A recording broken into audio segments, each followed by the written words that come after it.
룻기 4장 9절. 보아스가 장로들과 모든 백성에게 이르되 내가 엘리멜렉과 기론과 말론에게 있던 모든 것을 나오미의 손에서 산 이래 너희가 증인이 되었고, 또 말론의 아내 모압 여인 룻을 사서 나의 아내로 맞이하고 그 죽은 자의 기업을 그의 이름으로 세워 그의 이름이 그의 형제 중과 그곳 성문에서 끊어지지 아니하게 하매 너희가 오늘 증인이 되었느니라 하니, 성문에 있는 모든 백성과 장로들이 이르되 우리가 증인이 되나니 여호와께서 내 집에 들어가기를 여인으로 이스라엘 집을 세운 라헬과 레아 두 사람과 같게 하시고, 내가 에브리스에서 유력하고 베들레헴에서 유력하게 하시기를 원하며, 여호와께서 이 젊은 여자로 말미암아 내게 상속자를 주사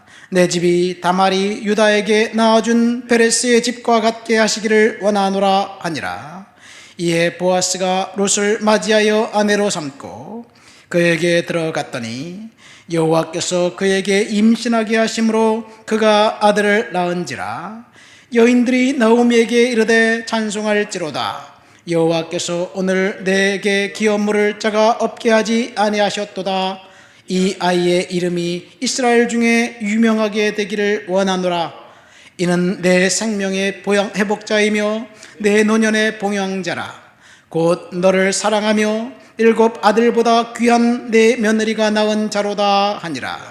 나오미가 아기를 받아 품에 품고 그의 양육자가 되니 그의 이웃 여인들이 그에게 이름을 지어주되 나오미에게 아들이 태어났다 하여 그의 이름을 오벳이라 하였는데 그는 다윗 아버지인 이새의 아버지였더라. 아멘.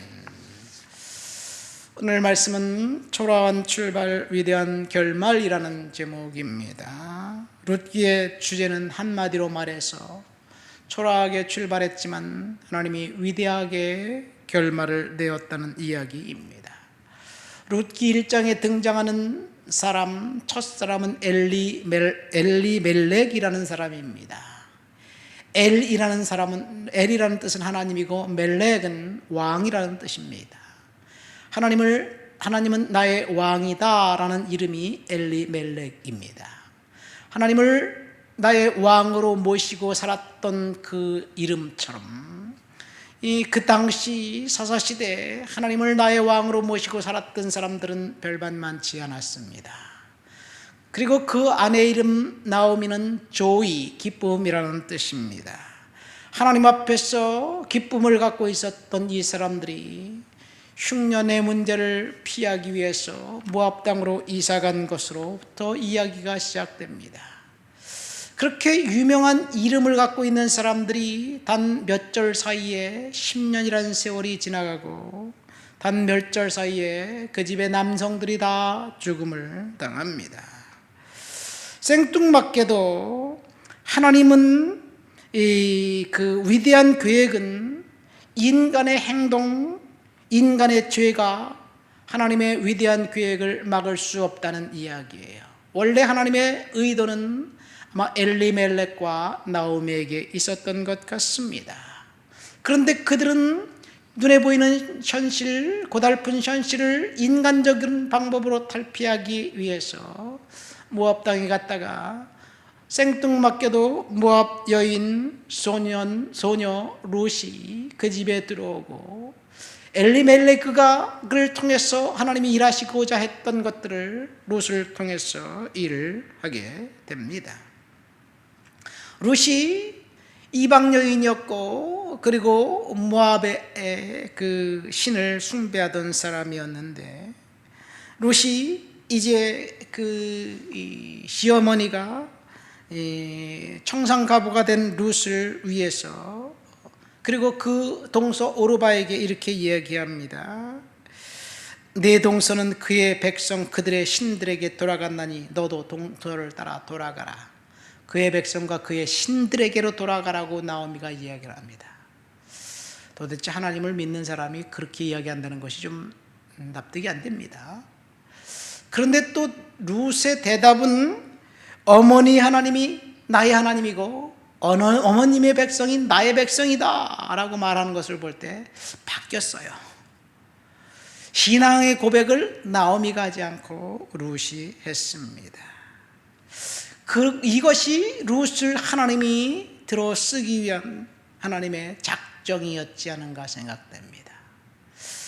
이 베들레헴에 룻과 나오미가 들어왔을 때 공교롭게도 보리 추수하는 시기였다라고 이야기합니다. 이 보리 추수가 소설로 치면 복선이에요. 하나님이 보리 추수를 통해서 뭔가 일을 꾸미시는 것을 알게 됩니다. 그래서 오늘 아침에 이 말씀을 묵상하면서 제가 깨달은 것이 있어요. 선택은 인간의 영역이고 축복은 하나님의 작품이라는, 하나님의 섭리라는 거예요. 룻이 시어머니를 따라가기로 선택한 것은 늙은 시어머니를 봉양하기 위한 효성 때문이었을까요?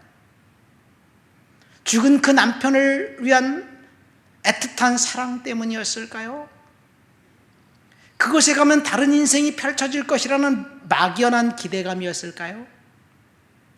물론 그런 것들이 없지는 않을 것이라고 생각됩니다. 그러나 룻이 시어머니를 따라 베들레헴에 간 것은 딱 한 가지 이유, 야훼 하나님을 따르기로 결단한 것에 있습니다. 그 결단을 하나님은 보셨고, 그리고 이제 하나님은 일하기 시작한 거예요. 그러니까 결단은 룻이 했고, 그 결단의 토대 위에 축복이 임한 겁니다. 저와 여러분들이 하나님 앞에 결단하지 않는다면 하나님이 주실 축복이 있을까 생각됩니다. 이 룻기를 이해하려면 이 형사취수제라는 독특한 유대의 풍습을 알 필요성이 있어요. 어떤 집에 이제 그 아들이 없는 그 집은 재산이 그 미망인 과부에게 상속되지 않습니다. 딸에게도 상속되지 않습니다. 꼭 아들에게만 상속을 해야 돼요. 왜냐하면 재산은 가문의 것이기 때문에 그렇습니다. 오늘 본문에 보면 엘리멜렉이 재산을 팔고 갔어요. 50년 되면, 10년이 되면 그 재산이 다시 엘리멜렉 그 가문으로 돌아와야 되는데 그 재산을 받을 남자가 없어요. 그럼 영원히 빼앗기는 거예요.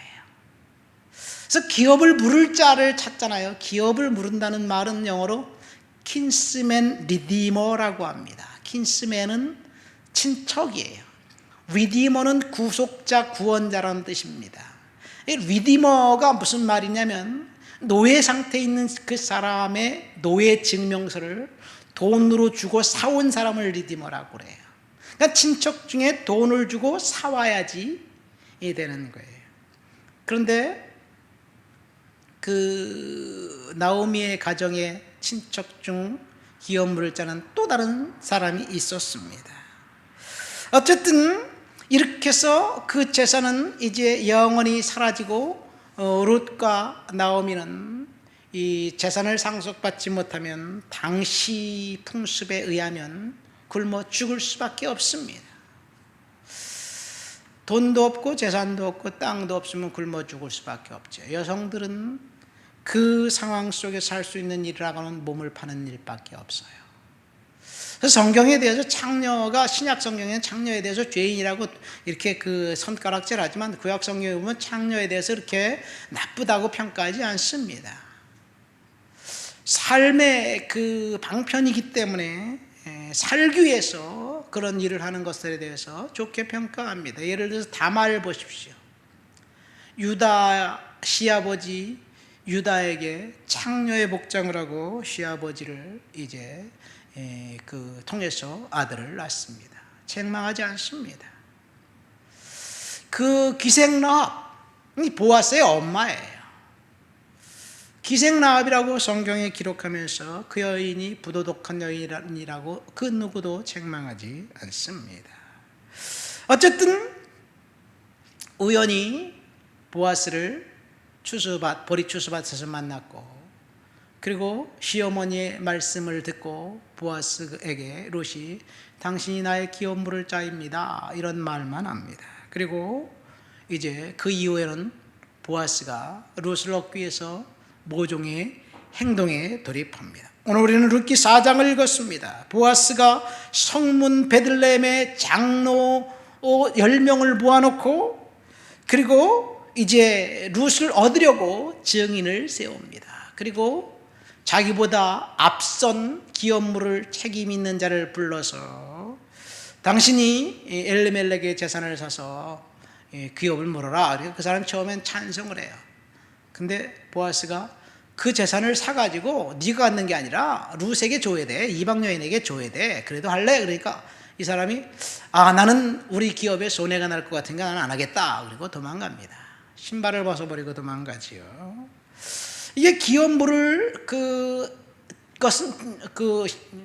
책임은 의무가 아니라 선택이에요. 안 해도 됩니다.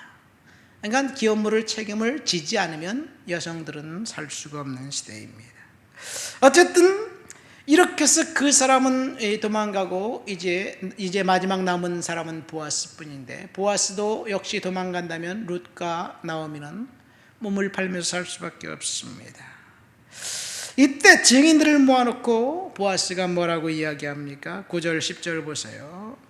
보아스가 장로들과 모든 백성 앞에서 너희가 오늘 증인이다 라고 이야기하면서 내가 말로 내 아내 모압 여인 룻을 사서 나의 아내로 맞이하고 죽은 자들을 통해서 기업을 물을 것인데 너희들이 증인이다 이렇게 이야기합니다.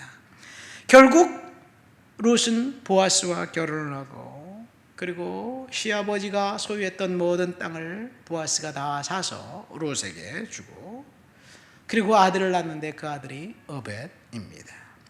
이 상황에서 룻의 입장에서 한번 생각해 볼까요? 룻이 결코 자신의 앞날에 이러한 축복이 있을 것이라고 알고 따라갔을까요?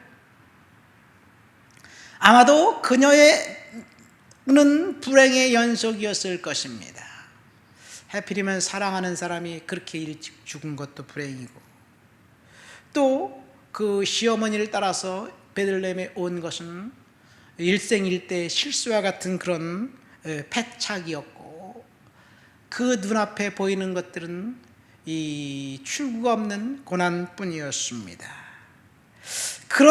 그럴지라도 룻은 이 시어머니를 따라온 것 그것은 신앙의 연속이었습니다.